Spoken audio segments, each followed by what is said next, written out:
Olá, galera de todo o Brasil, muito bom dia para vocês que estão assistindo ao vivo mais uma transmissão, né, da nova legislação trabalhista pós-pandemia. Hoje, como sempre, eu fico aqui como mediador, porque em relação aos meus convidados, eu sempre sou o que menos sei.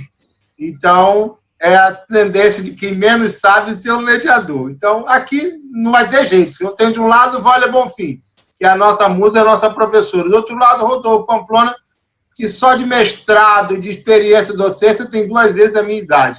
Então, não tem condições. Só sobra para mim a mediação. Meninos e meninas, bom dia. Vamos falar hoje da Lei 14.020 de 2020, que veio, né, fruto da medida provisória 936, convertida nesta Lei 14.020, que institui o Programa Emergencial de Manutenção do Emprego e da Renda, que trata exatamente de 3 pontos. Primeiro, do chamado BEM, que é do Benefício Emergencial de Manutenção e Preservação da Renda, trata da redução da jornada do trabalho com consequente redução do salário do trabalhador, trata também da possibilidade da suspensão do contrato do trabalho. Gente, houve muitas alterações. Mas primeiro, deixa eu pegar o bom dia dos meus mestres aqui, Vólia Bonfim e Rodolfo. Oi, Vólia! Olá, bom dia a todos. Para aqueles que forem assistir depois, boa tarde, boa noite, boa madrugada. Estamos aqui já com um grupo enorme assistindo ao vivo. Então, vamos falar um pouquinho dessa medida provisória 936, agora convertida na Lei 14.020, com muitas alterações, e o objetivo de hoje é apontar exatamente essas alterações para a gente estudar os seus impactos nas relações de trabalho. Muito obrigada, Renato, Césio e Rodolfo, meu querido amigo, que saudade, vamos nós de novo com os nossos debates e cantorias.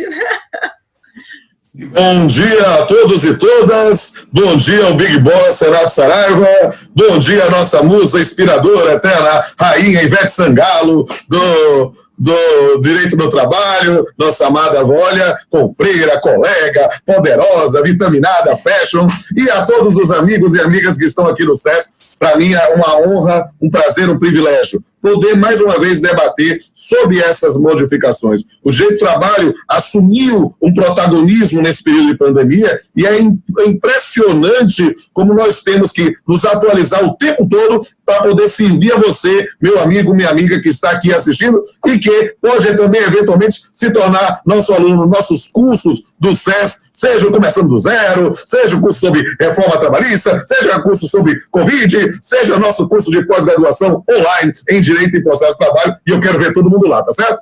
Chefão, você manda. Rapaz, ele está acelerado, ele está no modo 2.0 hoje, caramba. Rodolfo, eu te amo, Rodolfo, você é fantástico. Porque o amor é verdadeiro e o coração cabe sempre mais 1, sempre mais 2, sempre mais 20, sempre todos os nossos alunos e alunas do SESC. Vamos embora. Gente, já a audiência subindo aqui, já chegamos a 267, subindo, graças a Deus, mas também com 2 pessoas maravilhosas como vocês, fica fácil. Gente, tem muita coisa para a gente falar, certo? Tem a questão aí do direito intertemporal, que é o que vai bombar aí as pessoas.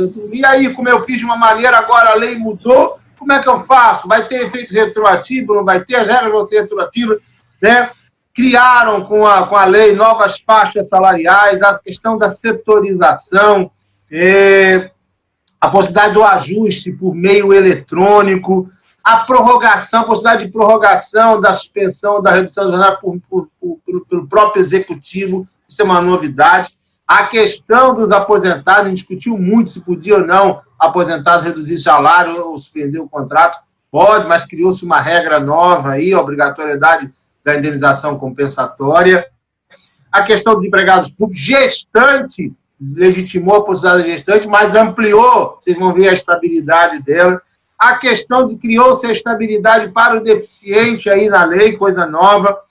O fim do facto príncipe vai dar muita confusão, eu acho que inclusive talvez levem até a inconstitucionalidade ou não desse dispositivo, né? Porque eu acho que extrapolou aí o poder legislativo, e, na verdade, ele se tornou um órgão julgador. Enfim, mas vamos lá, vamos falar sobre isso. A ultratividade da norma que foi vetada, aos conflitos entre acordo individual e norma coletiva. Vamos falar dos vetos, ou seja, tem muita coisa para a gente comentar. Certo? Bom, Vólia e Rodolfo, vamos começar aí com Vólia. Vólia, e aí, amiga, como é que vai ficar? Quem já suspendeu o contrato de trabalho? Quem já reduziu a jornada? E agora houve muitas modificações com a Lei 14.020. Como é que fica o direito intertemporal? Vamos lá.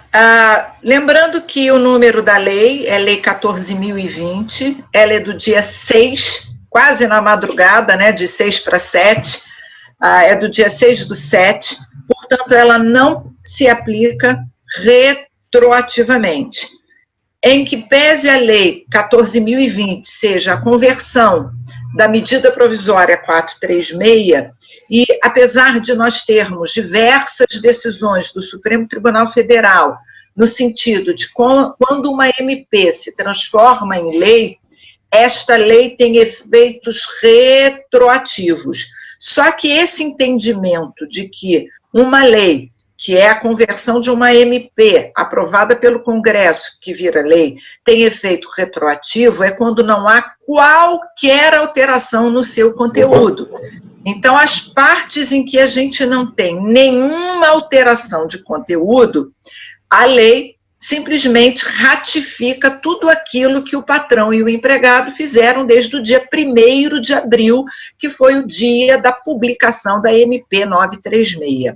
O problema é que nós tivemos muitos enxertos incluídos pela Câmara, e embora o Senado tenha extirpado muitos jabutis, isso é, partes estranhas às medidas emergenciais, e embora o presidente tenha vetado outros jabutis, ainda assim nós temos modificações no próprio conteúdo da MP 936, com redação nova e regras novas, e 1 ou 2 jabutis aí que acabaram passando e foi sancionada e publicada a lei.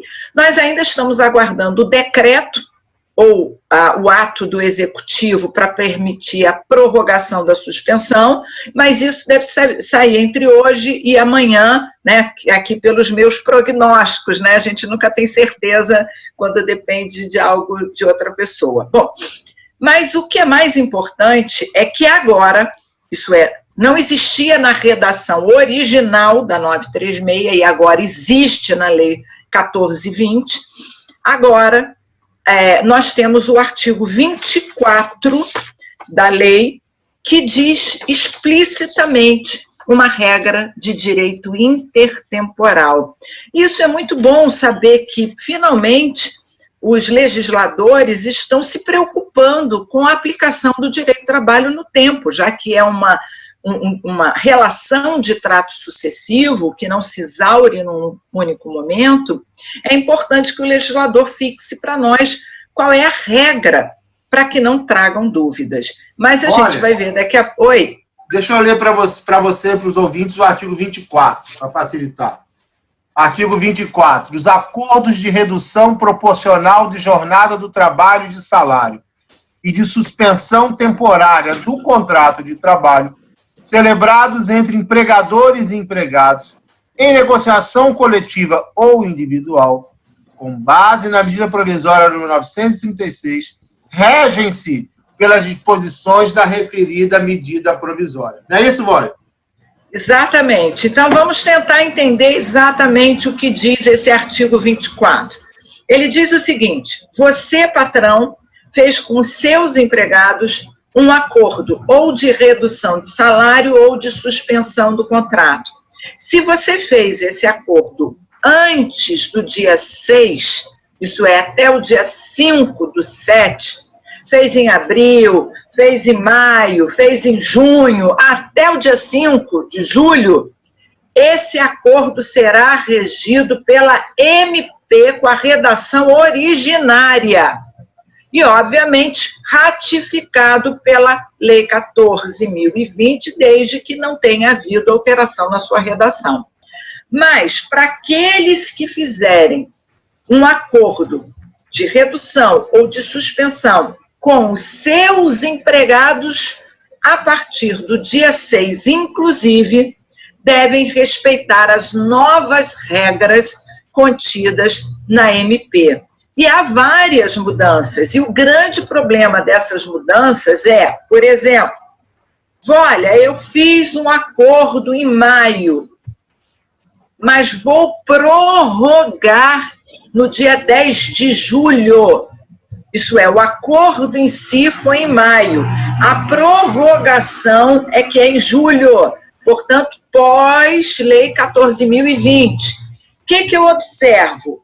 As regras originais da MP 936 ou observo as regras da Lei 14.020? Bom, eu vou entender que, como se trata de prorrogação e não de um novo contrato, que as regras são aquelas contidas na MP original, e é nesse sentido o artigo 24 da Lei 14.020. Mas, se você nunca fez o ajuste com o seu empregado e agora vai fazer um novo ajuste, aí são as regras novas. Então, só para a gente entender, uma das mudanças feitas pela lei, a lei atual, foi mudar a faixa salarial. Se o Renato quiser, isso está no artigo 12. O que aconteceu? Agora... Oi? Quer que eu leia? É enorme, se você quiser... Ele é não, só o caput, então, né? Talvez só o caput. Artigo 12. As medidas que tratam o artigo 3º desta lei serão implementadas por meio de acordo individual escrito ou de negociação coletiva aos empregados. E aí é o que cria as faixas salariais, não é isso, Mônica? Isso. Exato. Ela modifica as faixas salariais. Então, vamos ver. Agora passou a ser assim, percebam, isso é do dia 6 para frente. Quem fizer um novo ajuste com o seu empregado será da seguinte forma: você quer reduzir 25% do salário do seu empregado, proporcionalmente à jornada? Não mudou. Antes ou depois da lei, não mudou. Pode fazer independente da faixa salarial. Você quer fazer qualquer redução de 50, 70, 30, 20, mas sem causar prejuízo ao trabalhador, porque você vai pagar um complemento de natureza indenizatória e o governo vai pagar o bem, a partir do dia 6/7, pode, sem necessitar de norma coletiva. Agora, se você quer reduzir 50% ou 70%, a regra mudou.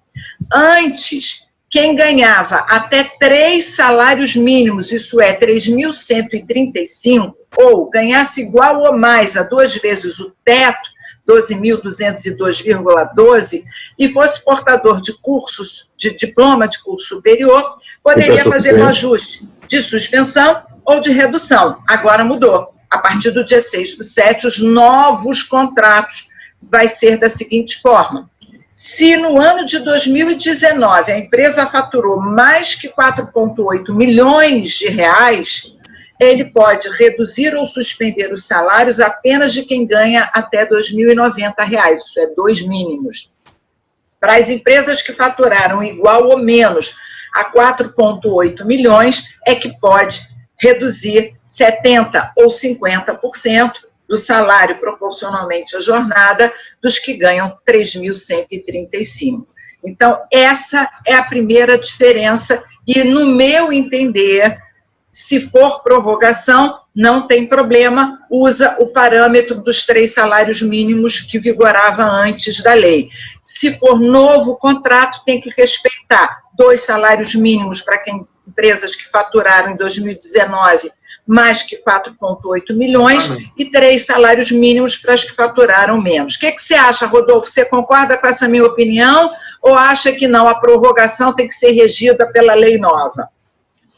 Na minha opinião, parece-nos que aí o fato de trazer uma regra de direito intertemporal quis justamente garantir um mínimo de segurança jurídica para essas possibilidades de prorrogação. Por quê? Porque há uma modificação nesse ponto da disciplina normativa existente até então e, nesse momento, nós temos que pensar realmente na distinção entre prorrogação e nova contratação. E aí, isso, na verdade, não vai ser uma simples coisa do ponto de vista do nome iuris, não. É preciso entender se há alguma modificação substancial porque qualquer modificação do que for pactuado anteriormente será entendido como nova contratação. Eu não vejo, porém, um óbice que nas situações em que tenhamos, por exemplo, uma norma coletiva superveniente, que inclusive trata dessa matéria, né, ou uma situação de uma modificação do estado de coisas, possa se pensar na visão anterior, mas agora submetendo-se à regra geral nova. Mas aí é nova contratação. Prorrogação em sentido próprio, em sentido estrito, aí sim segue pela regra anterior. E é importante também, Bolia, deixar claro que muitas pessoas, quando a gente fala prorrogação, falam assim, eu já fiz a redução de jornada, vou prorrogar, entendeu? Fiz a redução de jornada por 90 dias, estou doido que autorize prorrogar para fazer a redução por mais 90 dias. A lei não permitiu isso. Se você fizer a redução e a suspensão juntas, não podem passar de 90 dias. Tem muita gente, eu pelo menos tenho recebido muita dúvida de aluno, eu quero prorrogar para mais 90 dias. Isso não vai ser possível, nem pela medida provisória, nem pela lei, não é isso? Agora a lei deixou claro no artigo, já vou achar só um minutinho, que eu estou cheia de papel, ela permitiu no artigo 7º uma delegação normativa, isso é, ainda bem que isso foi inserido pela Câmara, aprovado no Senado, sancionado e está em vigor. Diz o seguinte, o Executivo, isso é, o Presidente da República, poderá, através de um ato, normalmente decreto, mas poderia ser uma portaria, determinar a prorrogação da suspensão ou da redução salarial. Então, esse decreto deve estar saindo entre hoje, no máximo, em uma semana. E o que os jornais ontem noticiaram é que a suspensão vai ser prorrogada por mais de 2 meses, isso é, nós tínhamos um prazo máximo de 60 dias, agora teremos de 120 dias, 60 mais 60, e a redução, que era o prazo máximo de 90, parece que só terá mais 1 mês. Então, nós temos que aguardar. Apesar... Mas hoje não pode. Hoje não pode. A questão hoje já há um sinal de que isso vai mudar. Hoje não pode, mas a própria previsão do artigo 7º já dá, digamos assim, numa linguagem mais informal, está levantando a bola para o governo cortar. E nesse ponto, possivelmente, vamos ter essa autorização pela via de norma que não emana do Poder Legislativo, mas sim do Poder Executivo. Perfeito. E não há que se falar em ilegalidade ou inconstitucionalidade do Executivo em praticar esse ato, porque houve o que a gente chama de delegação normativa. A própria lei deu o poder para o Executivo legislar neste ponto. E pelo que o ministro Guedes falou, ele não quer passar de 4 meses de bem. Por isso é que a suspensão serão mais 2 e a redução será mais 1. Então, esse é o prognóstico. Vamos aguardar, pode ser que entre hoje e amanhã saia, e aí eu já convido aqui o trio para a gente, assim que sair esse decreto, também já entrar comentando, porque eu queria fazer uma live do decreto que vai prorrogar, porque vai trazer outras regras, com aquele ato conjunto da portaria 20, não sei se vocês viram, que é uma controvérsia, e a gente podia pensar nisso e fazer uma live juntos, porque é um assunto um pouco mais polêmico. Devolvo a palavra aqui. Eu acho que é fundamental, viu, Bolia? E digo aí para o chefe, vale a pena, inclusive, essa portaria 20, eu tenho recebido uma quantidade enorme de dúvidas das pessoas, inbox no Instagram. Quando é que vai ter uma live sobre isso? Eu acho que precisamos fazer mesmo, acho que podemos juntar os dois, o decreto que vai regulamentar a lei e essa portaria, porque a quantidade de dúvidas que tem sobre ela é impressionante. Eu posso dizer assim, de cara, assim, eu me lembro na última semana, pelo menos umas 10 ou 15 mensagens embora. E, doutor, quando é que vai ter sobre isso? Porque está todo mundo em dúvida. E o SES vai prestar esse serviço, sem dúvida. Passamos de 500 pessoas assistindo ao vivo aqui, gente. Tá bombando. Olha, que bom. A gente acabou de ver de que o que foi pactuado de acordo com a medida provisória, Rodolfo, o que foi pactuado de acordo com a medida provisória 936 continua lá. A partir de agora, segue a Lei 14.020. Um exemplo clássico que a gente pode falar, e já mata um assunto, é a questão do aposentado. Porque o aposentado tinha uma disciplina de acordo com a medida provisória 936, e agora, com a Lei 14.020, houve uma modificação. Concorda com isso, Vânia? Concordo. Quer falar ou eu falo eu? Pode falar. Eu Quem sou é, Dedinho, eu só dou a bola para... Olha só, eu faço assim, eu pego a bola, toma, Romário, né? Toma, Neymar, e vocês fazem, eu sou... Tá, então vai lá. Então é para mim, eu Neymar, sou o Neymar. Você será sempre a artilheira do nosso coração. Então você vai ser a relatora natural de todas as informações. Mas eu quero dizer que nisso, sobre a aposentadoria, foi muito importante ter vindo isso. Vou deixar a Vólia falar, mas é importante compreender sobre a aposentadoria, sobre gestante, sobre portador de deficiência. Agora, ficou faltando, digamos assim, uma omissão ensurdecedora, um silêncio ensurdecedor em relação a quem exerce outros cargos públicos. Por quê? Porque a situação lá, o indivíduo que é professor de uma universidade federal e a professor da universidade privada, reduz, suspende o contrato, ele vai ter suspensão e não vai receber absolutamente nada? Ou não pode suspender? São questões que poderiam ser tratadas. Por quê? Porque, a priori, ele diz que não recebe o bem. Mas não recebe o bem,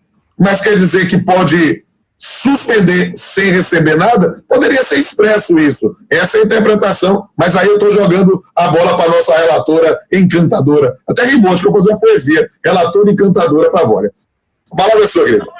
Vamos lá. Vamos falar de algumas modificações e pegar aí exatamente os aposentados e os empregados públicos. Eu vou dar um passinho para trás para a gente dar um passinho para frente, tá?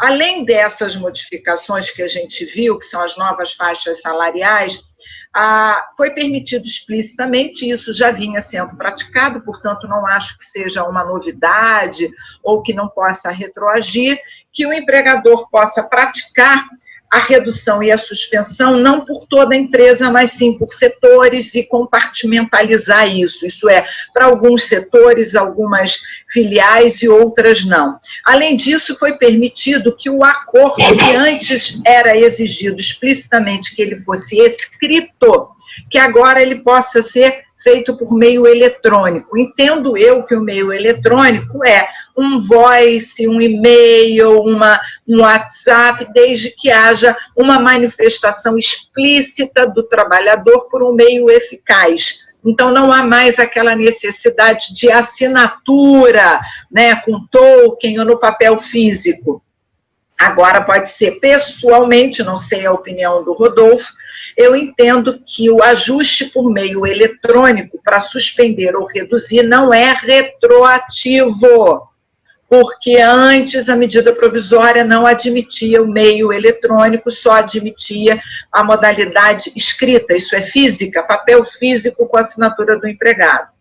E, além dessas novidades, nós temos a dos aposentados. Vamos tentar lembrar um pouquinho. A MP 936, na redação original, dizia que aquele que recebe um benefício previdenciário continuado não receberia o bem.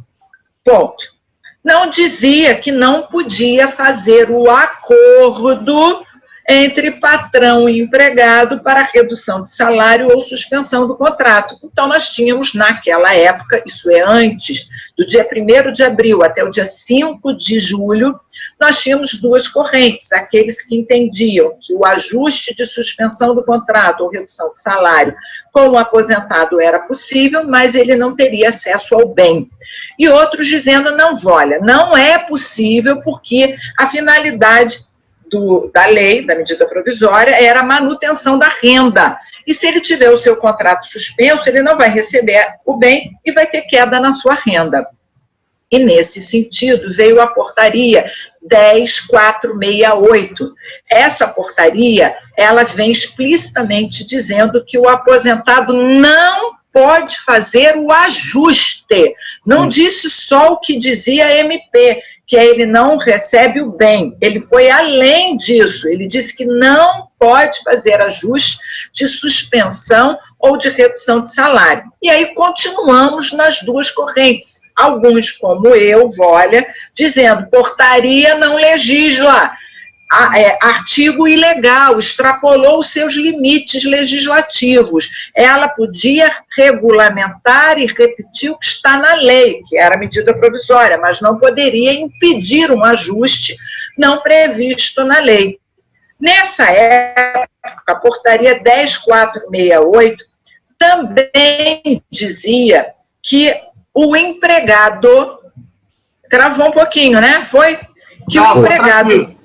Tá, que o empregado que também exerce cargo público, mandato público, emprego público, não poderia fazer o ajuste de suspensão e de redução de salário. E eu vinha debatendo, acho que o Rodolfo também era nesse sentido, a gente fez uma live aqui sobre esse assunto, eu vim entendendo que isso extrapola os limites da lei. Ele não pode mexer na parte privada, ele pode mexer na parte pública. Ora, um empregado que tem 2 empregos privados pode receber 2 bens, né, 2 benefícios emergenciais.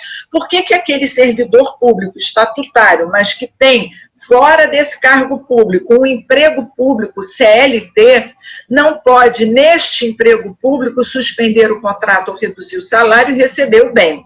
Pois bem, agora, a nova regra da Lei 14.020 é no seguinte sentido: aposentado, pode, desde que o patrão... Os artigos, os alunos estão pedindo para a gente colocar o artigo. No caso do aposentado, é o artigo, se eu não me engano, 12, parágrafo 2º.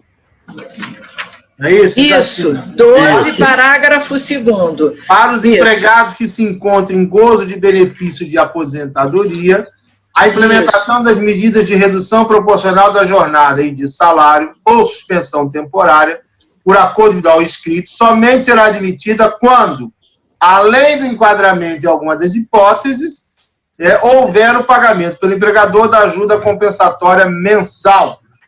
Vamos lá.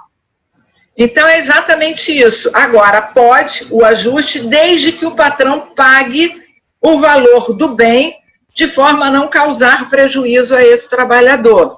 Mas manteve a impossibilidade de receber o bem aquele empregado que também exercer cargo em comissão, mandato público, cargo público, emprego público.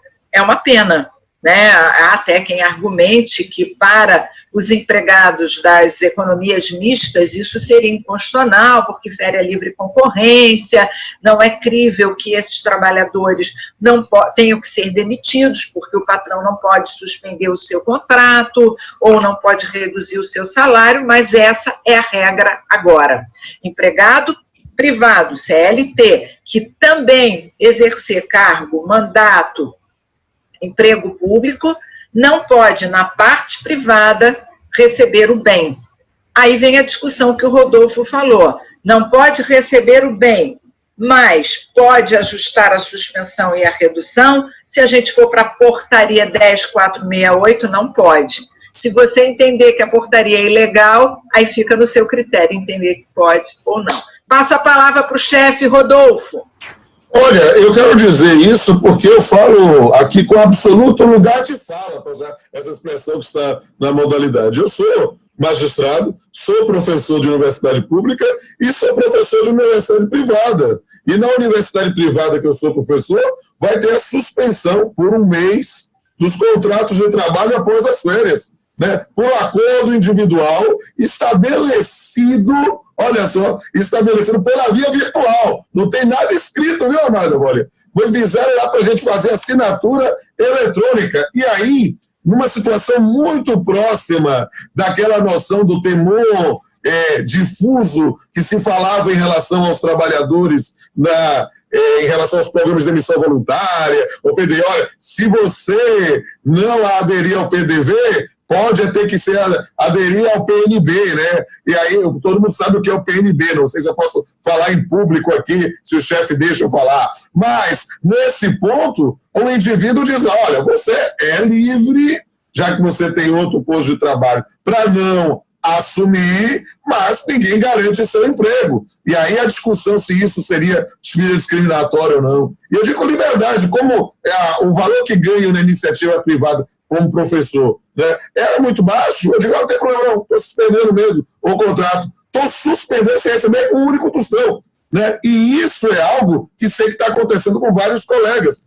Perceba, eu sou magistrado e professor da Universidade Federal.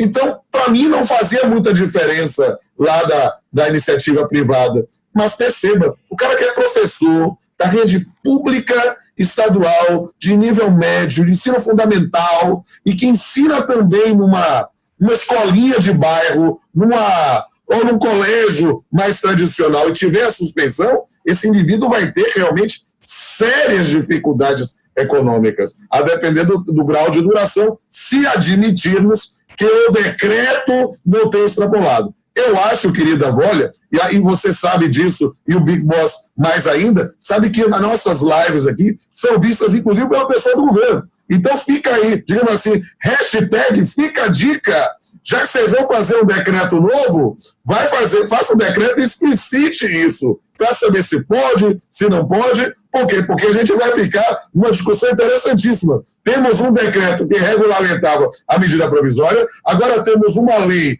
que veio converter a medida provisória, trazendo modificações, e precisamos de um decreto para regulamentar a lei. Por quê? Porque o decreto anterior só regulamenta a MP, não pode produzir efeitos para a lei, e sim, nesse caso, só e somente para situações de prorrogação. Hashtag fica a dica, e fiquem de olho na próxima live aqui com o Big Boss e com a Musa Inspiradora. Interessante, essa situação que o Rodolfo colocou acontece muito com o professor. É muito comum o professor, principalmente do ensino fundamental, do ensino médio, trabalhar em 2, 3, até 4 escolas. E algumas delas ele é concursado e outros ele está na iniciativa privada. Então, esse, hoje, pela nova legislação, ele está fora. Né? Ele não vai ter, pode até, se autorizar a suspensão, ele não vai ter o benefício. No caso ele nem autorizar, pelo Rodolfo está falando aí, no caso dele, vai suspender e ele vai ficar sem receber nada, nenhum benefício, por já ser servidor público, seja empregado público ou estatutário, no caso Rodolfo, estatutário.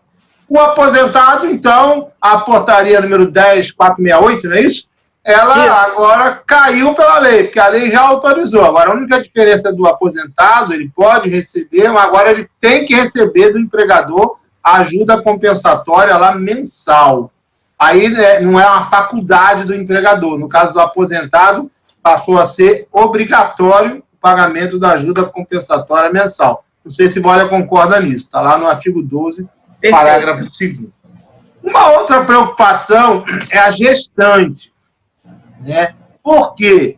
Porque houve uma modificação interessante da gestante, possibilitou-se também a redução da jornada da gestante, com redução de salário, possibilitou a suspensão, e a gente estava na dúvida no início, discutia sobre isso. Só que agora é o seguinte, nós sabemos que se houver a redução da jornada ou se houver a suspensão do contrato de trabalho, o empregado ganha estabilidade pelo período da redução, pelo período da suspensão, e quando ele volta, pelo mesmo período onde houve a redução ou a suspensão. Então, se houve redução da jornada por 90 dias, ele tem a estabilidade durante esses 90 dias e quando volta, mais 90 dias.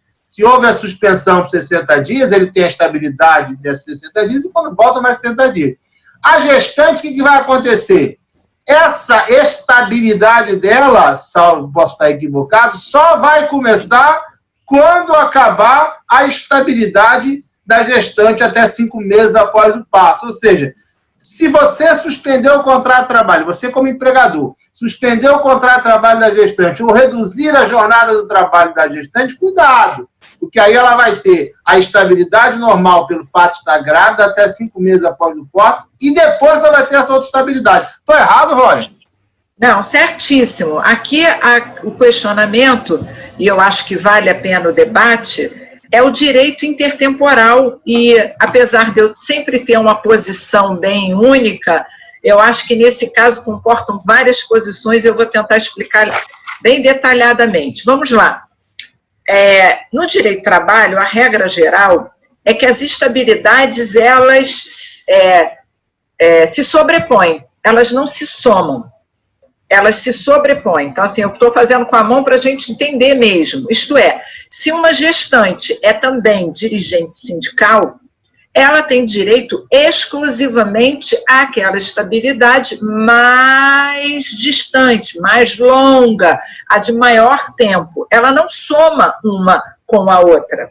Elas se sobrepõem.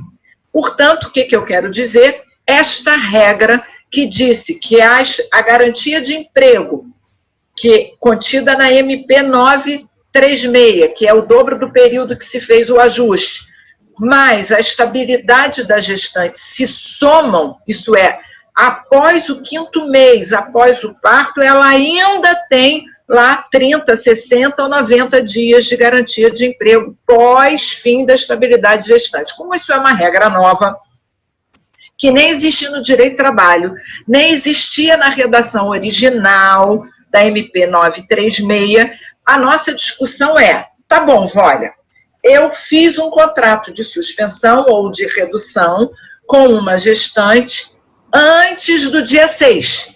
Isso é, fiz em abril, fiz em maio, fiz em junho. O que vai acontecer? Eu somo agora porque a estabilidade dela continua. Né? A estabilidade é um ato de trato sucessivo, ela continua estável. Então, eu vou somar a estabilidade? Bom, primeira corrente, não. O artigo 24 da Lei 10.020 claramente diz que se eu fiz o ajuste com a minha empregada, seja gestante ou não, antes do dia 6, ele é regido pela MP 936. Se o ajuste foi feito pós dia 6, aí sim é regido pelas novas regras trazidas pela Lei 10.020, que não estavam na MP 936. Então, a primeira posição seria essa. A segunda posição, eu já ouvi de alguns, dizendo, não, olha, princípio indúbio pro mísero, havendo controvérsia a respeito do direito a ser aplicado, deve-se aplicar a norma mais favorável. E eu sei que muita gente pensa assim, então tem uma segunda corrente que entende que se a gravidez, isso é, se já nasceu, né, antes lá do dia 6, menos mal, mas se ainda persiste a gravidez, ainda não entrou em licença maternidade, ainda não nasceu o bebê, então há quem venha aplicar a norma mais favorável. E existe uma terceira corrente, que é a corrente que me sensibiliza, que é do fato gerador, né? A gente tem muito uma regra no direito do trabalho, como as relações de emprego são de trato sucessivo, que o fato gerador puxa a lei vigente na época. Então, se eu faço hora extra hoje, a remuneração da hora extra é aquela vigente na norma que está vigente no momento que eu faço a hora extra. Então, qual seria o fato gerador da estabilidade da gestante? É toda a gestação ou ela se parte no parto?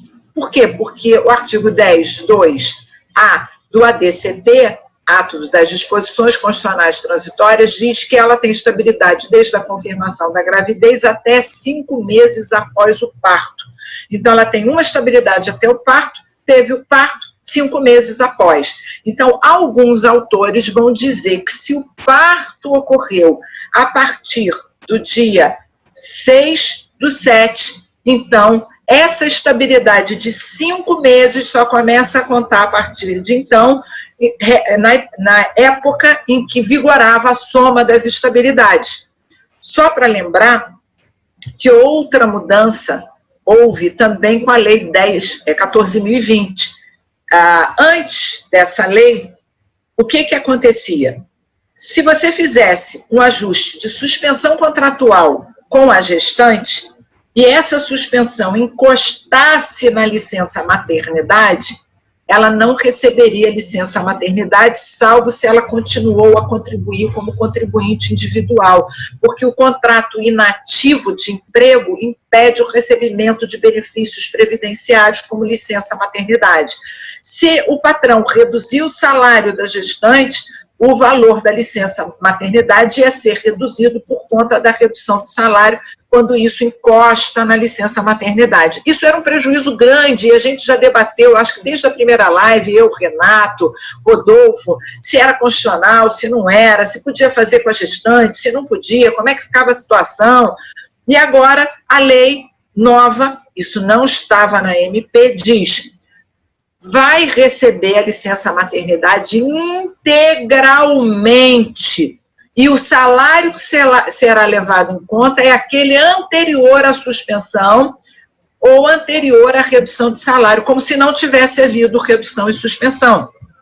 Então, olha só, se de fato o governo pagar esse complemento da licença maternidade, isso é, manter a integralidade do valor do salário maternidade para quem tem um contrato suspenso, cujo ajuste de redução e suspensão foi feito antes da Lei 10.020, então eu não tenho como dizer que a estabilidade também não será aplicada. Não sei se vocês entenderam, os dois assuntos estão um pouco entruncados, porque a estabilidade e a licença...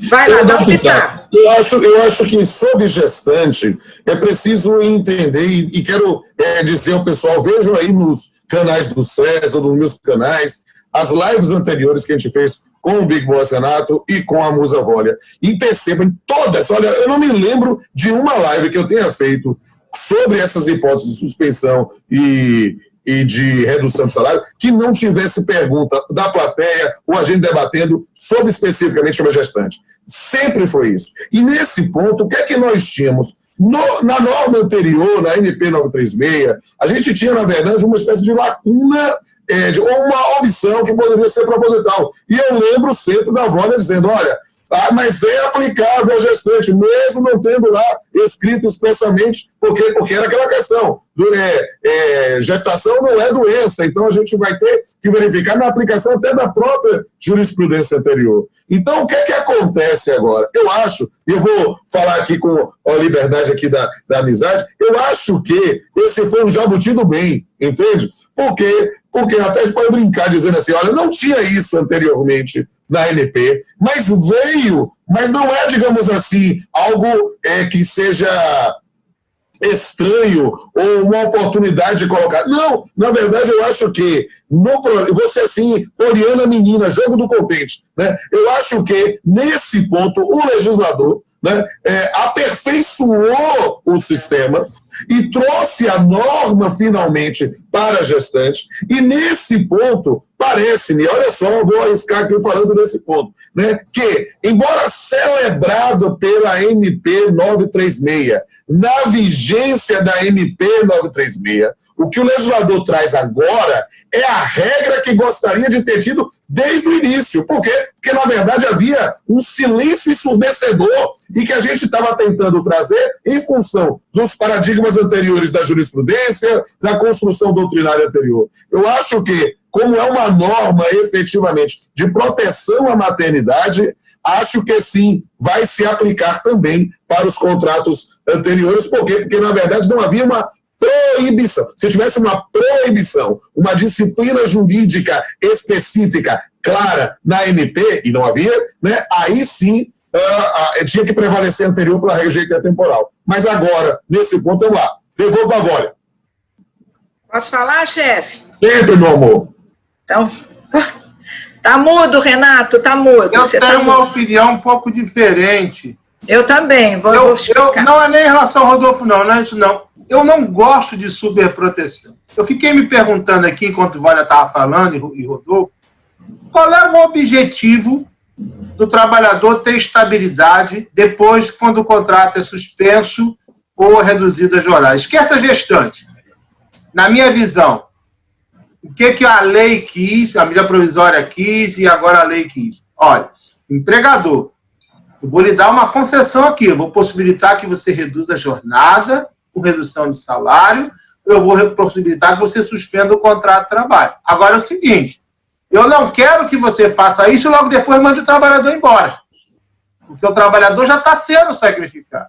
Então, na minha visão, o objetivo dessa estabilidade durante a suspensão ou a redução da jornada, e por igual prazo quando ele volta, é justamente para impedir o empregador de logo em seguida dispensar o empregado. Eu acho que é por aí, pelo menos é o meu entendimento em relação a isso. Esse é o objetivo, né? Aí, em relação à gestante, esse objetivo já foi alcançado, porque a lei já garante a ela, a Constituição já garante a ela estabilidade até 5 meses após o parto. Qual é o objetivo de você, após 5 meses após o parto, ainda colocar mais 30, 60 ou 90 dias de estabilidade da gestante?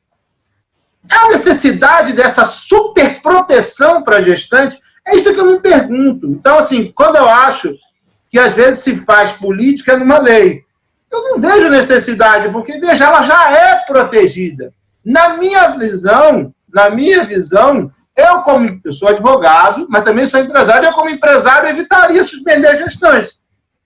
Por quê? Porque se eu suspender, ela vai ter que depois mais 90 dias, além de 5 meses. Gente, eu não estou dizendo que não tenha que ter a estabilidade da gestante. Eu só estou dizendo que, na minha visão, isso é uma proteção, é uma superproteção desnecessária, já que ela já tem estabilidade 5 meses após o parto. É a minha opinião pessoal, mas eu respeito a de vocês. Fique à vontade aí. Pode me detonar. Posso falar? Eu vou divergir um pouco de Rodolfo e um pouco de você, Renato, num outro sentido, tá? Eu vou tentar pegar argumentos técnicos. Eu gosto da visão da proteção à gestante, eu acho que é uma norma constitucional, mas eu vou tentar pegar uma outra pegada, tá? Para não ser tendenciosa. A lei da Previdência, e aí eu acho que é 8.213, isso, combinado com o decreto 3048 de 91, artigo, agora eu não me lembro, mas daqui a pouco vem, estou fazendo download, espera aí, explicitamente diz que o contrato inativo não há pagamento da licença maternidade. Precisa ter, pelo menos, a contribuição do mês anterior para receber. Isso não é explícito dizendo contrato inativo. Tem que ter contribuição do empregado no mês antecedente à licença maternidade para que haja pagamento. Está bem claro, a Previdência, de fato, não paga. E aonde eu estou querendo dizer? Tentando fazer um contraponto com o que Rodolfo falou, existia sim, não na MP 936, regra de não pagamento da licença maternidade para os contratos suspensos e regra de pagamento inferior da licença maternidade quando houve redução de salário no mês que antecede a licença maternidade. E é nesse sentido que eu digo o seguinte, a minha opinião, ela é vazia se na prática o E-Social e a Previdência pagarem, porque a regra da Previdência não há benefício sem prévia contribuição. Eu não te pago se não houver uma previsão legal. Então, se a Previdência, de fato, porque não é nossa competência mandar a Previdência pagar ou não, a nossa é sobre a estabilidade, mas não sobre a licença maternidade. Então, se de fato a Previdência autorizar a compensação desse valor que o patrão adiantou, ou no caso do intermitente, no caso do doméstico, pagar diretamente para ela a licença maternidade, mesmo para aqueles contratos firmados de suspensão e redução antes, aí eu concordo com o Rodolfo, se a própria Previdência está botando a mão no bolso para pagar eu acho que aí a gente pode entender que a estabilidade também vai se somar se o fato gerador parto ou o fato gerador licença maternidade ocorrer pós dia 6. Isso é, ocorrer dali para frente. Então, eu prefiro aguardar as cenas dos próximos capítulos, porque já me aconteceu muitas vezes, por exemplo, de eu dar uma opinião aqui, como foi o caso dos aposentados, não sei se vocês lembram, antes da lei, dizendo, pode fazer, e chega lá no E-Social, o E-Social não aceita essa suspensão do contrato.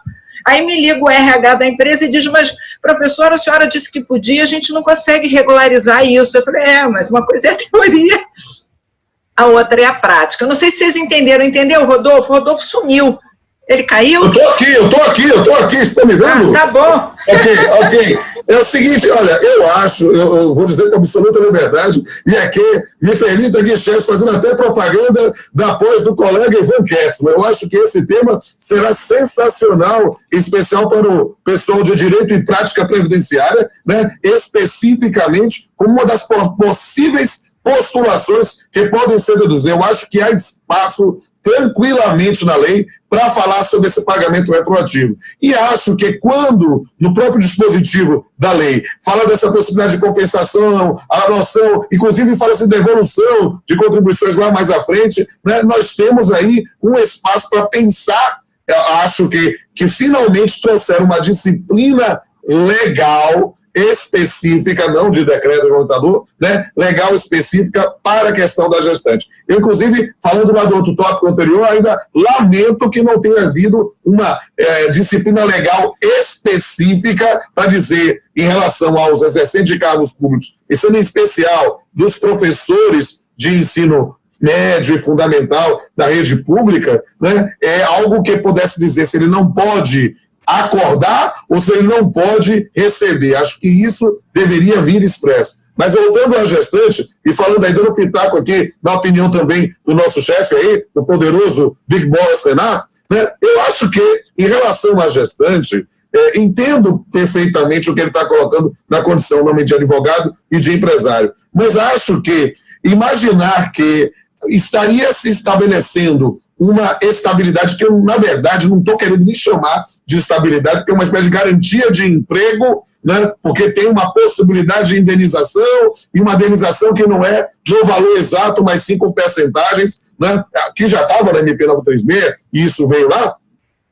Estabelecer para todos os trabalhadores que tem uma suspensão ou uma redução, e não estabelecer para a gestante. Por quê? Porque a proteção constitucional dela já abrangeria isso. Eu acho que seria um tratamento que não me parece o mais recomendável, até com uma situação tão peculiar que é o trabalho de gestante. Se não quer aplicar, lembra que a lei especificamente traz a previsão específica que você pode fazer a suspensão e a redução setorial. Então você não faça o empresário em geral, não faça a suspensão ou a redução de quem tiver gestante. Pague o salário até lá e depois vai seguir a regra geral. Mas se fez uma situação de suspensão ou redução no período da gestação, ela vai ter restabelecido o valor integral no momento do benefício previdenciário, né? Ela vai ter a estabilidade que já está garantida na Constituição,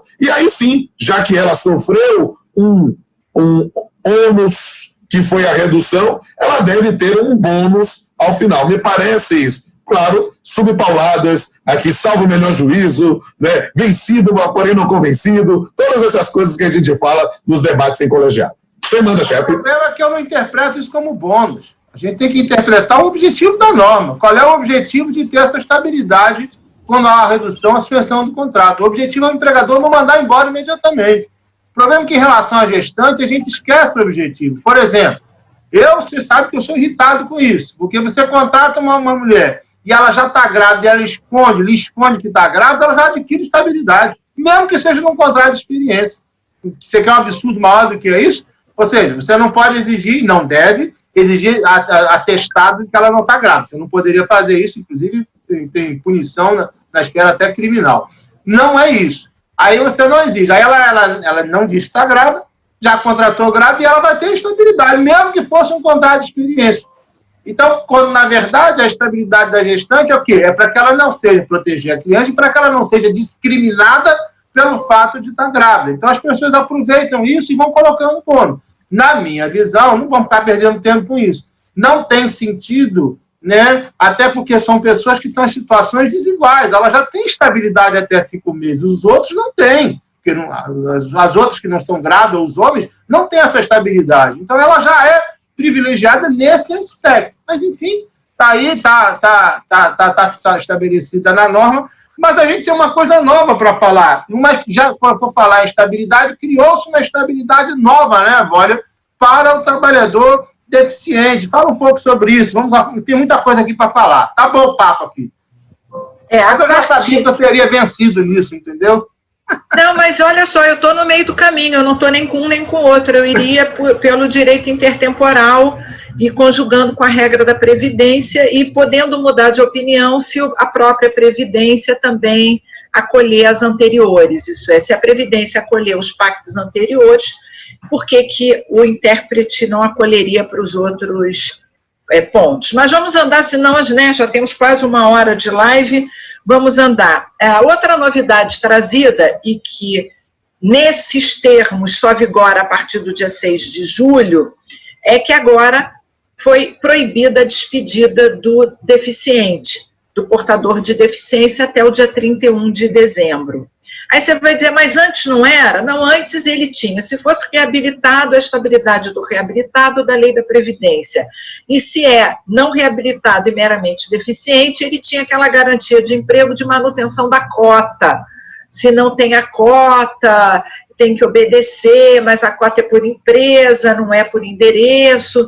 Então, entendo que antes a regra era a da legislação vigente, já que a MP 936 não trazia uma estabilidade específica para o portador de deficiente, claro, sempre excepcionado, tanto antes como depois, a extinção da empresa, né? A gente sabe que por conta da pandemia, nós tivemos aí milhares de empresas extintas, e com essas extinções, os respectivos contratos de trabalho também foram extintos. Sem emprego, porque não há empresa, não há estabilidade. Então, eu entendo que a exceção a essa estabilidade trazida agora pela Lei 14.020, a exceção é a extinção do estabelecimento ou da empresa. Você, Rodolfo? Minha querida Vânia, eu concordo integralmente. Agora que eu volto com a relatora mesmo, eu acho que é uma hipótese de estabilidade. Antes, aqui, me parece que não havia omissão proposital ou silêncio ensurdecedor na norma anterior. No sentido anterior, nós tínhamos a previsão genérica especificamente das cotas como meios de integração, o que é algo que é sempre muito importante a partir de um microsistema que foi o Estatuto da Pessoa com Deficiência. E aí, dentro dessa linha, nós temos, sim, uma nova modalidade de garantia do emprego, ou estabilidade, né, nessa previsão. E como estabilidade ou garantia de emprego, ela deve ser interpretada dentro do sistema. Claro, se houver extinção do posto de trabalho, não do posto de trabalho, extinção da próprio estabelecimento, da atividade econômica, não há estabilidade que persista. Então, realmente concordo. Mas eu confesso a ti que você sabe que eu tenho sempre uma postura meio crítica, às vezes, em relação à legislação. Às vezes me assusto com determinadas disciplinas, e desde a reforma trabalhista, lá na 13467, sempre deixei isso de forma bem clara. Quando tinha ponto para elogiar, sempre elogiei, nunca tive problema, não tenho nenhum tipo de compromisso de um lado ou de outro. Mas confesso a ti que esse foi um ponto que eu aplaudi a norma. Sabe? Eu acho que, claro, você ainda vai falar dos vetos, vai falar, aí nós temos que falar, sem sombra de dúvida. Eu estou preocupado porque já estamos há 1 hora falando. Temos de falar, não dá para encerrar essa live hoje sem falar da questão do facto príncipes, do artigo 486, mas fazendo uma análise bem, assim, ampla dessa lei 10.420, ela comparado com as últimas produções legislativas, note, eu coordeno apoios de direito contratual do SES, então eu tenho a Lei 10.410 toda de cabeça, desde que era projeto de lei a questão do RJET. Então, dentro da produção legislativa que tem sido feita, essa norma tem, digamos assim, mais virtudes do que deméritos. E, para mim, essa questão do portador de deficiência é uma virtude da norma. Tem meu aplauso. Devolvo para o chefe. Mas eu vou assistir. Por que vocês acham que o trabalhador deficiente teria que ter um tratamento especial aqui durante a pandemia? E diz o artigo 17, inciso 15. Durante estado de calamidade, fica vedada a dispensa de justa causa do empregado pessoa com deficiência. Qual é o motivo? Qual é a razão? Por que vocês têm uma proteção maior? Sinceramente, chefe, aqui é uma questão realmente do reconhecimento de uma vulnerabilidade. E o local, o locus ideal para o reconhecimento de uma vulnerabilidade é pelo Poder Legislativo. Ou seja, nesse momento, verificando que nessas circunstâncias, esses seriam observado, obviamente, as cotas, em geral, aqueles primeiros que poderiam perder posto de trabalho, temos aí literalmente um sentido próprio da proteção do direito do trabalho. É claro que ninguém está querendo proteger empregado que é ruim, que pratica algo que seja uma justa causa, algo do gênero. Isso não. Mas nós estamos pensando que nessa gestão de riscos da atividade econômica, protejamos primeiro os mais vulneráveis. E me parece que desde o EPD, desde o Estatuto da Pessoa com Deficiência, nós precisamos ter um sentido de alteridade. Né? Não temos nenhum tipo de deficiência conhecida nós três. Então, a gente precisa sentir a dor de quem está passando por uma dificuldade. Muitas vezes, esse trabalho do portador de deficiência é a sua forma de garantir a dignidade e também, nesse ponto, às vezes, subsistir a sua própria família. Eu confesso, chefe, que eu vejo com simpatia. Subpauladas, posso ter. No Ministério Público, eu trabalhei muito com a inserção da pessoa deficiente, com o cumprimento das cotas. E assim, eu vi uma realidade um pouco diferente, sabe? Eu vi uma realidade que até hoje impera, a dificuldade das empresas de conseguirem contratar pessoas, né, inseridas como deficientes ou com habilidades especiais. E vi uma tendência muito grande do empregado não querer, do trabalhador não querer ser empregado por causa do maldito, eu falo de maldito, benefício de prestação continuada. Ele prefere receber o benefício de prestação continuada e muitas vezes continuar na informalidade. Eu não estou dizendo que seja certo ou errado, estou dizendo que eu vivenciei isso como procurador do trabalho durante muitos anos. E continuo sabendo das dificuldades que têm as empresas, né, de conseguirem contratar. E é claro que hoje a gente faz um trabalho muito mais da própria empresa qualificar, porque o Estado não qualifica ninguém, a verdade é essa. Então, as próprias empresas ainda têm que assumir esse trabalho de qualificar, eu acho legal, faz parte da missão social das empresas, né, e qualificar. Agora, temos dificuldade de conseguir, as empresas têm tido muita dificuldade de conseguir mão de obra. Então, tanto é verdade isso, se você pegar os julgados do TST, né, das diversas ações civis públicas que foram propostas no Ministério Público, o Ministério Público começou a perder as ações, porque as empresas demonstram, né, e que não conseguem contratar e fica por isso mesmo. Mas vamos adiante, não vamos levar... Só para fazer um complemento aí, em concordância. Eu sou magistrado há 25 anos, né? Inclusive, sexta-feira, dia 10 de julho, completo 25 anos ininterruptos como juiz do trabalho, né? Estou completando aqui minhas bodas de prata. Mas o que eu digo na condição de juiz, eu já julguei ações civis públicas improcedentes, justamente quando a empresa me demonstra. Abri a oportunidade, e as pessoas que estavam habilitadas não queriam. Justamente eu quero reforçar esse seu depoimento, porque eu quero dizer, não, eu prefiro receber o benefício de esse benefício contínuo especificamente, essa prestação continuada, do que ir para o posto de trabalho. Ora, é justamente por isso que eu aplaudo a norma, porque temos aí alguém que, em vez de querer receber o benefício de prestação continuada, ele investiu em conseguir ter a sua dignidade, ter que se deslocar para o trabalho, ter que fazer, está lá trabalhando, e por isso acho que é o mais vulnerável. Mas eu entendo perfeitamente, só para ratificar o que Vossa Excelência disse. E a nossa música está tirando foto da gente aqui. Olha, e agora a gente discutiu tanto a questão do Facto do Príncipe, do artigo 486, e vem a Lei 4.020 e fala, não tem mais Facto do Príncipe. Está lá no artigo 29 da Lei, né, 14.020. E agora? Tudo que a gente falou. E como é que fica o nosso amigo de direito administrativo, que é o nosso Papa?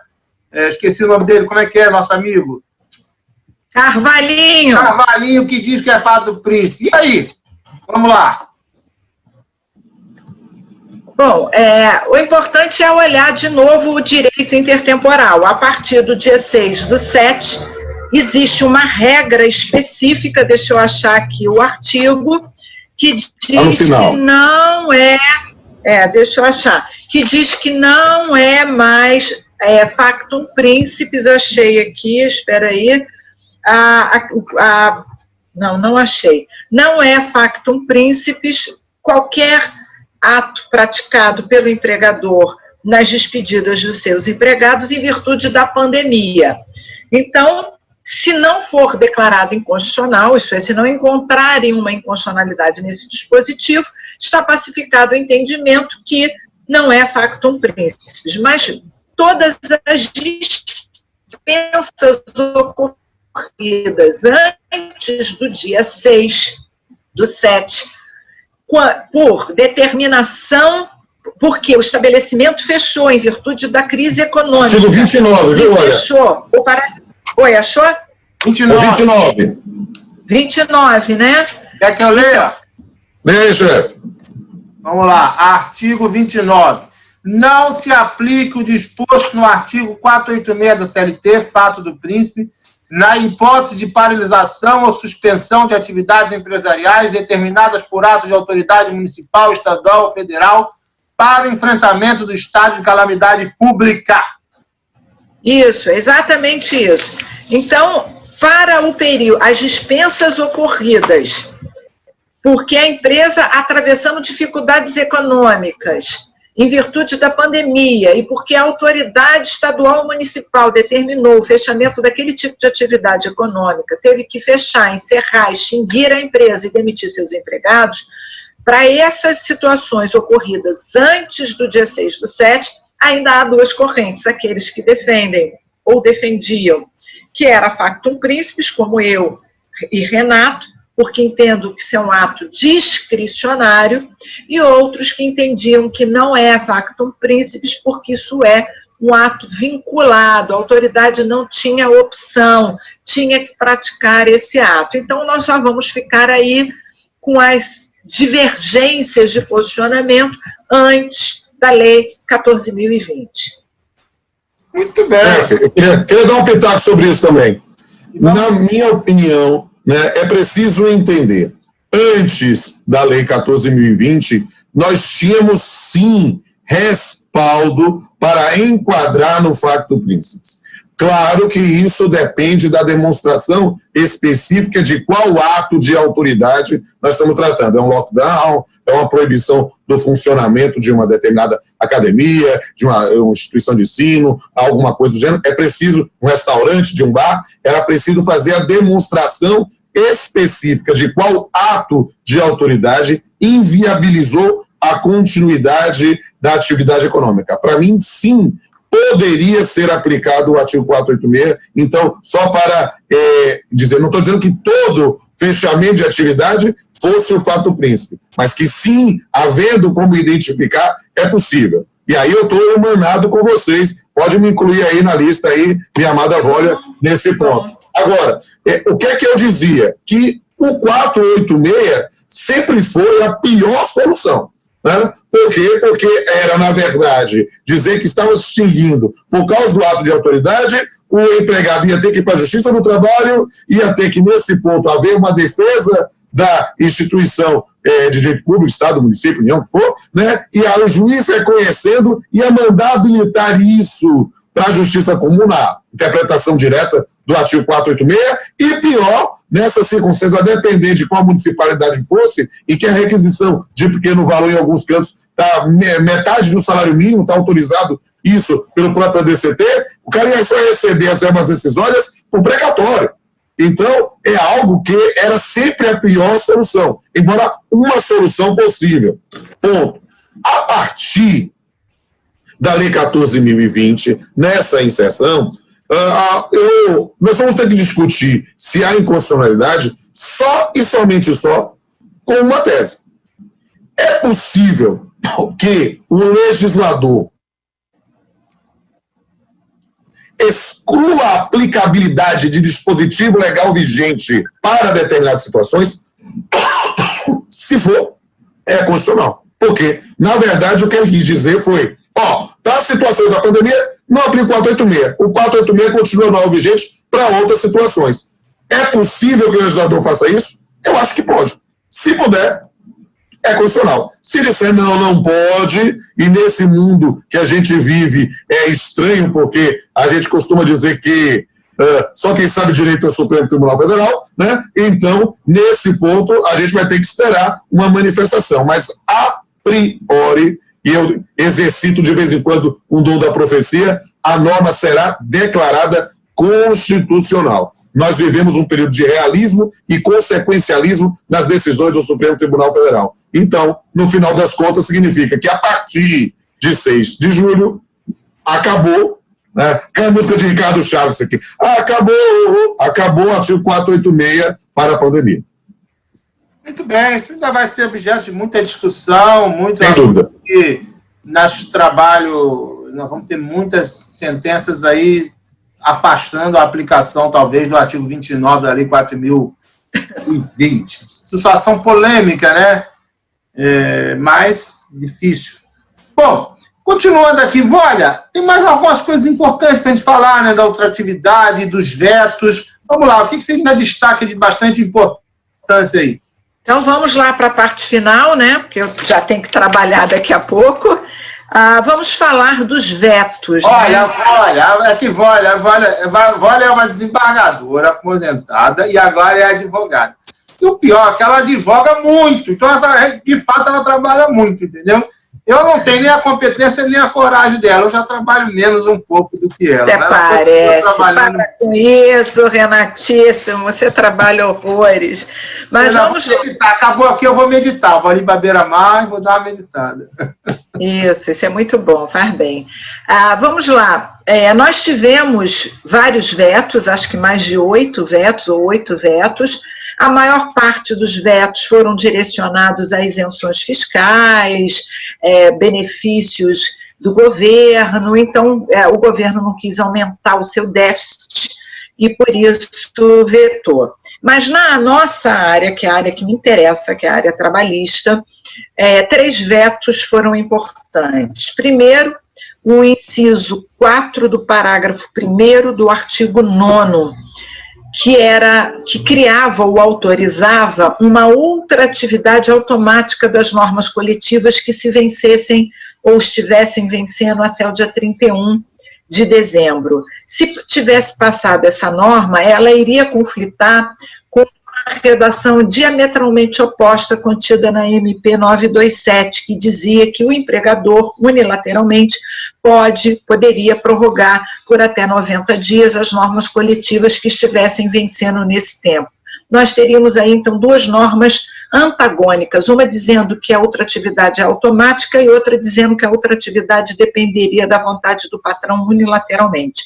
Ainda bem, foi vetado, acabou a regra da ultratividade automática no período de pandemia até 31 de dezembro. A outra regra vetada foram os artigos 32 a 37 dessa lei 14.020, que tratava da participação dos lucros. Eram várias mudanças em relação à forma de pagamento, distribuição e natureza. Então, vetou também. Entenderam que era um jabuti, que esse jabuti não tinha nada a ver com a lei originária, concordo, tinha que vetar. E, para mim, uma das mais importantes, além da ultratividade, foi vetado o artigo 35, que alterava o artigo 39 da Lei 8.177. O artigo 39 da Lei 8.177 era uma consequência, um rabinho que permaneceu daquilo que o Senado extirpou.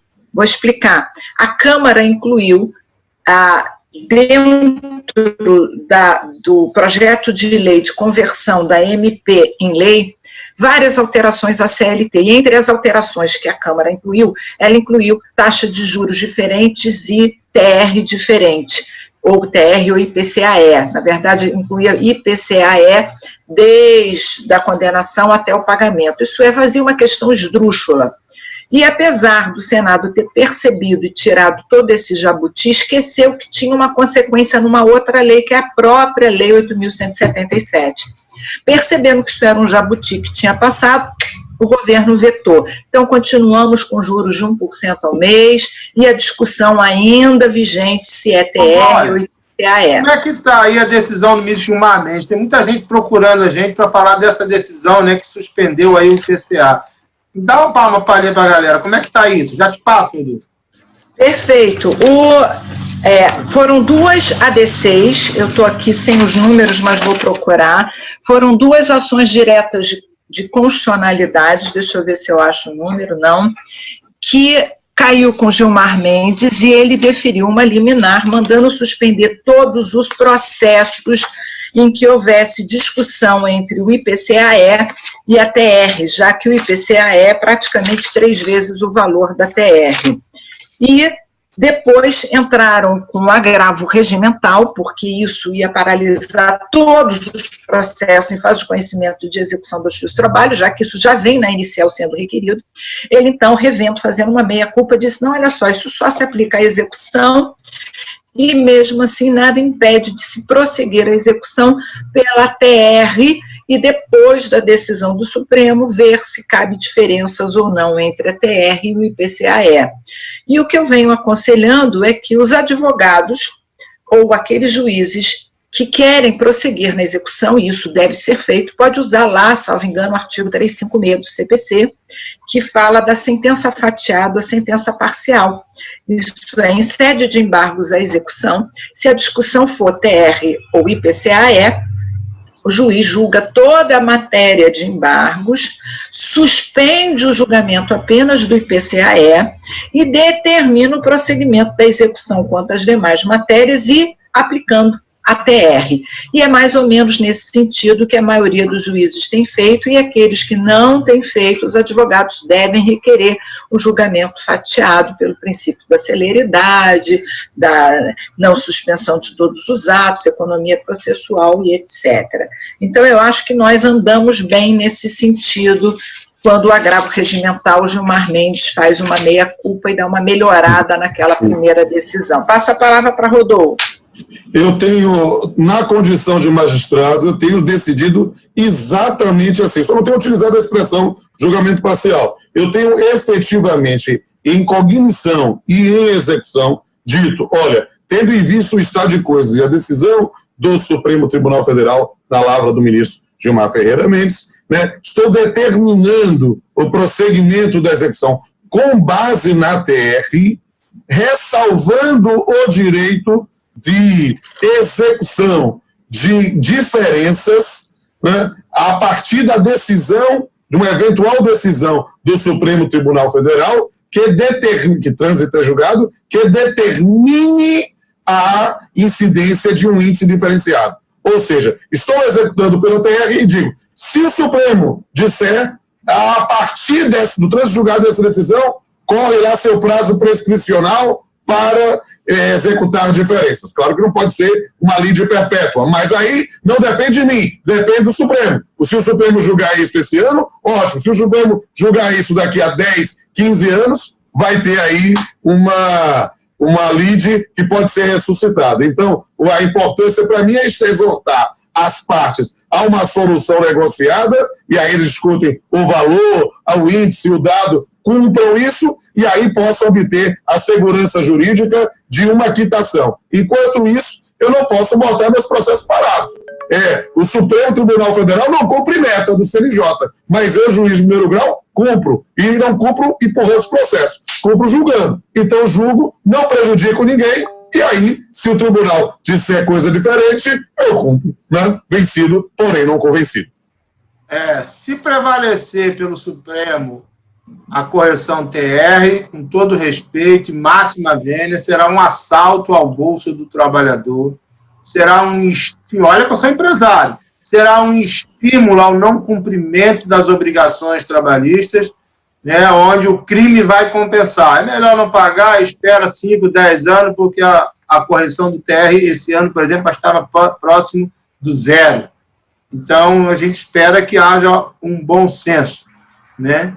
Até porque ninguém... Chefe, se você me permite falar como professor de metodologia, né, o grande Descartes falava no discurso do método que o bom senso é o sentimento mais predominante, mais comum na Terra. Todo mundo acha que tem bom senso. O problema é que o bom senso de um não é o bom senso do outro. Queria eu que o Supremo Tribunal Federal tivesse esse bom senso de julgar. Há decisões do Supremo Tribunal Federal que estão pendentes de julgamento há décadas. Então, e eu não tenho dúvida que muitas vezes pode ser que isso chegue e gere esse assalto ao bolso do trabalhador, um estímulo ao descumprimento das relações jurídico material.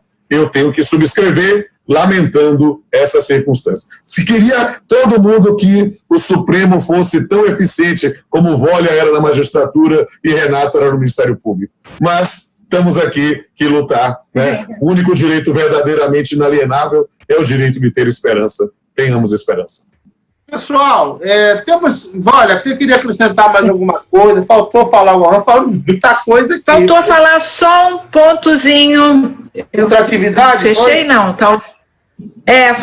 Não, a gente já falou da ultratividade. Aconteceu alguma coisa? Eu estou pequenininha, é isso? Não, tá tranquila. Pode falar que você está... Não, eu estou pequenininha aí. Você está pequenininha na tela, do tamanho de um botão, mas a gente carrega no bolso e também no coração. Pronto, olha, você voltou. Coisa estranha. Não, só para encerrar... Vão diminuindo a sua importância, você é a pessoa mais importante aqui, botaram ela pequenininha, aí mata a gente. Alguém está contra mim, estão me perseguindo, é bullying. Fiquei pequenininha de novo. Olha lá. Não, mas é porque, como a Volha é a mais importante daqui, a gente quer que o pessoal apure mais a vista para vê-la. É isso aí. Eu vou te matar de novo aí, mas deixa eu ir. Bom, vamos lá. O último ponto, já dizendo que é o último, né? E já me despedindo, agradecendo a todos, é uma questão, deixa eu ver se eu acho o artigo, eu acho que é o artigo 12, já vou achar, parágrafo 5º, ele traz uma regra de direito intertemporal um pouco diferente daquela regra do artigo 24, e específica no conflito entre acordo individual e norma coletiva. E é muito bacana, vou tentar falar rapidamente. Ele diz o seguinte, olha, se o empregado e o empregador fizeram um acordo individual lá em meados de abril, quando saiu a MP 936, e aí assustados lá com aquela decisão do Lewandowski, não, foi Lewandowski, se não me engano, com a decisão do Lewandowski, que mandou passar pelos sindicatos, que era necessária a norma coletiva, e depois vieram os embargos de declaração, isso é antes do julgamento pelo Pleno, que derrubou a decisão do Lewandowski na ação de inconstitucionalidade. Algumas empresas fizeram nesse ínterim, isso é ainda em abril, uma norma coletiva. Então, se a gente tem um acordo individual entre um empregado e um patrão, seja de redução de salário, seja de suspensão do contrato, seja até lá pela MP 927, e logo depois uma norma coletiva regulando a mesma matéria, esse artigo 12, parágrafo 5º, diz o seguinte, olha, o tempo que vigorou o acordo individual, ele vigora, não se aplica a norma coletiva de forma retroativa. O tempo que vigorou a norma coletiva, se aplica a norma coletiva, salvo se ela violar o acordo individual. Então, eu imaginei a seguinte situação, o acordo individual fala na redução de 25% da jornada proporcional ao salário. Vem a convenção ou o acordo coletivo e fala que só pode reduzir 5%. embora a norma coletiva seja posterior e seja mais benéfica, ela não vai se aplicar porque, neste ponto, ela viola o acordo individual. E aí o parágrafo seguinte, que eu acho que é o parágrafo 4º, 5º, 5º e 6º, vai dizer: se no todo as condições do acordo forem mais favoráveis que as condições da convenção coletiva, se aplica o acordo coletivo. Então, me parece que no primeiro parágrafo, que acho que é o 5º, ele mandou uma teoria atomista, isso é, você soma tudo de bom do acordo coletivo, do acordo individual com a norma coletiva, salvo naquilo que violar o acordo individual a respeito da suspensão ou da redução, quando prevalece o individual. E se ambos tiverem benefícios, isso é, quando o patrão fez com o empregado um ajuste de suspensão ou de redução, previu outros benefícios, uma indenização compensatória, previu um benefício qualquer, se nesse acordo individual nós tivermos outros benefícios, você vai fazer aquele critério do conglobamento, e nesse caso, no conglobamento, a norma mais favorável prevalecerá o acordo. Ele nunca diz que prevalece a norma coletiva. Não sei se você interpretou dessa forma, Rodolfo, interpretou? Olha, eu interpretei essa norma no seguinte, na lógica da norma mais benéfica. E aí, nessa construção, parece-nos que a gente vai ter... O que ele fala? Se a norma individual for mais benéfica, ela prevalece. Mas aí a gente tem uma outra menção. Num determinado conflito, nós temos que verificar qual vai ser a mais importante. Eu vou dizer que, de fato, um critério hermenêutico que estava meio desprestigiado com a reforma trabalhista vai voltar. Nós vamos voltar a discutir conglobamento. Nós vamos voltar a discutir o conjunto da norma para ver qual seja mais benéfica. Por quê? Porque quando a gente para analisar, não é só a questão da redução, é justamente aquilo que foi negociado em compensação da redução. E aí, esse ponto pode ser, sim, haver situações em que a individual seja mais benéfica ou a coletiva seja mais benéfica. Eu concordo em total gênero aqui com a minha amada musa inspiradora, doutora Vólia, né? E nesse ponto, apenas dizendo que acho que nos estudos nós vamos voltar a buscar normalmente critérios que tradicionalmente trazíamos para conflitos normativos no direito do trabalho. Lembrando, gente, fazendo aqui o meu jabá, eu e Vólia lançamos um curso lá no Aprenda, a nova legislação trabalhista em face ao coronavírus. Sucesso, tem mais quase 1.000 pessoas lá nesse curso. Essa live aqui também vai ser postada lá, e nós vamos fazer em breve a segunda aula interativa Tira Dúvidas. Foi um sucesso a primeira. A gente foi sabatinado lá, parecia uma prova oral, eu e Vólia, a gente sendo sabatinado pelos alunos. Foi muito legal. Então, dá uma olhada lá, aprenda.com.br/Vólia Bonfim ou aprenda.com.br/Renato Saraiva. Também, em breve, eu e o Rodolfo vamos lançar um curso de Direito do Trabalho, começando do zero lá no Aprenda. Vamos iniciar as gravações aí para a gente lançar juntos, eu e esse cara sensacional. Não esqueçam de nos seguir nas redes sociais. A minha no Instagram é professor Renato Saraiva. Vólia Bonfim, como é a sua rede lá no Instagram? @Vólia Bonfim. Bonfim com M de Maria antes do F. Bonfim com M. E, Rodolfo, seu Instagram? R Pamplona Filho. Me sigam lá no Instagram, sigam a Vólia no Instagram, mas em especial, sigam o Renatão no Instagram, porque toda vez que ele completa uma quantidade de seguidores, ele sorteia uma bolsa. E aí eu quero, quanto mais gente vocês poderem participar com a gente, maravilha. Siga a professora Vólia, a musa, a Ivete Sangalo, a poderosa, a vitaminada, a fecha, a ômega, a mega Paula. Siga R Pamplona Filho e siga professor Renato Saraiva.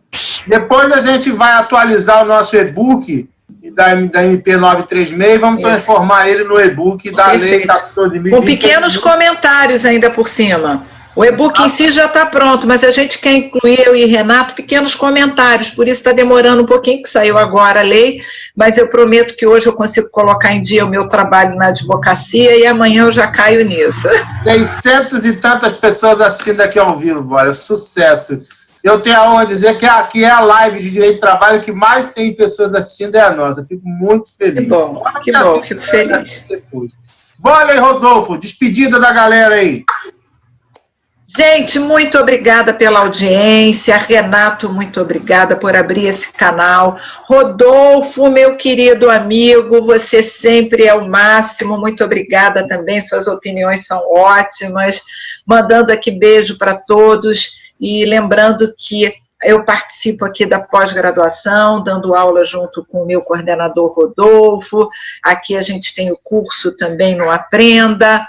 E dizendo que se nós tivermos novidades, tanto da portaria ou decreto de prorrogação, quanto qualquer outra novidade, conversão da MP 927, teremos aqui de novo outra live para vocês, tá bom? Beijos, até a próxima. Rodolfo! Eu também vou me despedir, então, pedir ao pessoal, dizer, olha, que foi muito bom estar aqui, eu tenho um prazer enorme, desde que entrei aqui no isolamento presencial, estou há mais de 100 dias aqui, trancado num quarto, eu já fiz mais de 200 lives e virei o rei das lives, mas eu não tenho a menor dúvida que a live que é mais prestigiada é sempre com esses dois monstros sagrados, com Vólia e com Renato. Quero dizer, reiterar o pedido, siga a Vólia nas redes sociais, siga o Renato nas redes sociais, né? Siga o SES, a Faculdade SES e o SES nas redes sociais, e me siga R. Pamplona Filho. Vou também pedir para que você, se puder, já que você quem está assistindo aqui no YouTube, siga lá meus dois canais do YouTube, canal Pamplona e canal Papeando, que eu fiz justamente no SES. E, para quem gosta das minhas poesias, e aí, obviamente, não tem nenhum tipo de aspecto jurídico, veja lá no Blogspot, rodolfopamplonafilho.blogspot.com, eu faço uma poesia por dia. Estou fazendo isso há pelo menos 12 anos, sem falhar. Um dia você precisa entender que a poesia é nosso refúgio e é o que nos mantém a sanidade nesses tempos bicudos. Me procure lá, vai ser um prazer. Quando você mandar uma mensagem no Instagram, pode mandar mensagem em volta, sou eu mesmo que respondo, não é assessoria não, então se eu demorar um pouquinho mas é porque sou eu mesmo. E eu vou pedir ao pessoal aqui do SESC que deixe eu ficar um pouquinho mais aí, quando terminar aqui a live, eu vou ficar respondendo as perguntas que tiver aqui no YouTube, para o pessoal que está ao vivo, ou depois a gente se encontra também quando cair o sinal lá no Instagram. Um beijo a todos e todas, um beijo à Vólia, minha musa, um beijo ao nosso Big Boss, Renato, estamos aí à disposição e siga a máxima de Mahatma Gandhi. Quem não vive para servir, não serve para viver. Nessas lives, nós estamos servindo cada um e cada uma de vocês. Um beijo. Obrigado, Rodolfo. Obrigado, Vólia. Lembrando, gente, que durante a pandemia... Tem fotinha, chefe? Tem que fazer uma fotinha assim, a gente com os coraçõezinhos. Alguém faz uma fotinha com os coraçõezinhos assim, ó. Peraí, eu tenho que fotografar. Como é que eu vou fazer? Pede pro Ed tirar a foto, pra Vólia aparecer com o coraçãozinho. Tira a foto, faz o coração aí. Bota as duas mãos, só tem um pedaço do seu coração, mulher. Pô, mas quem é que vai fotografar? Povo, tira uma foto e manda aí no meu Instagram, posta aí pra mim, ó. Assim, ó, só pra mostrar. Muito amor, só o amor constrói. Lembrando, gente, que durante a pandemia os cursos SES estão todos com preço promocional, até 70% de desconto, a pós-graduação bombando, né? Legal que a pós-graduação, a turma 2, superou a turma 1, lotada, graças a Deus, né, Rodolfo? Estamos aí junto com o Vólia. Então, aproveite aí. Paz, se protejam, continuem se cuidando e vamos juntos. Tchau, galera! Beijo a todos, beijo. Beijo a todos e todas. Tô indo lá pro YouTube.